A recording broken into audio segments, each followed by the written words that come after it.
me tell you all about this and this, that, and that. No, you all owe them people. And I can tell you all why you all owe them in 2 words. Justin Smith. You all owe the teachers of the Bahamas and many other government workers, the ones who are putting themselves at risk, all because of Justin Smith. And we can talk about Justin Smith because I can read the whole letter because I can never let this rest.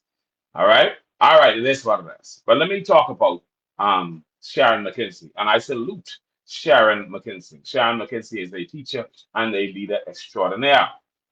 You know, the other day, when they had all this stuff going on, even with Brave Davis, Sharon McKenzie had something to say.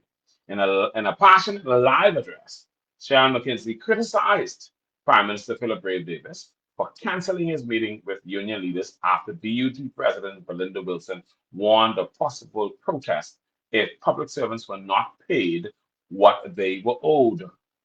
Speaking as a public servant, educator, and parent, McKenzie said the Prime Minister's reaction was driven by emotion rather than leadership and has directly hurt thousands of Bahamian students who will now be left without teachers in classrooms. And that did happen.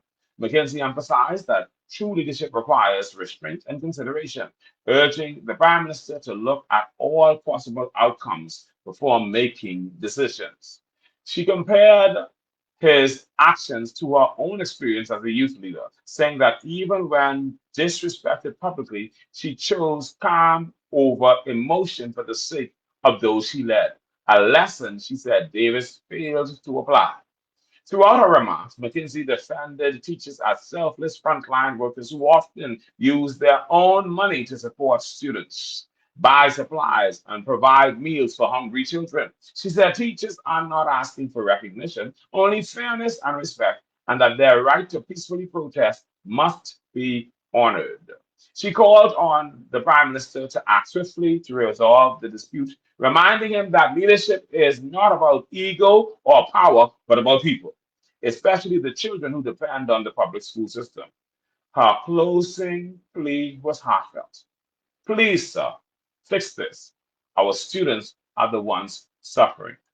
And that was McKenzie, Sharon McKenzie, in her response to the Prime Minister after he made that big response talking about what he can do and how he ain't coming to the table and all kind of other foolishness. Ain't making no sense. I don't know what happened to these Cat Island niggas. Brave from Cat Island and been down from Cat Island. I don't know. They 61 and a half, a dozen of the other. What the hell going on here? Y'all gotta get it together. See, making no sense. Anyhow, it is what it is. Now, there are some persons who have an issue with Belinda and how she carried. And they try to make Belinda look like the villain. And the PLP campaigning hard on that.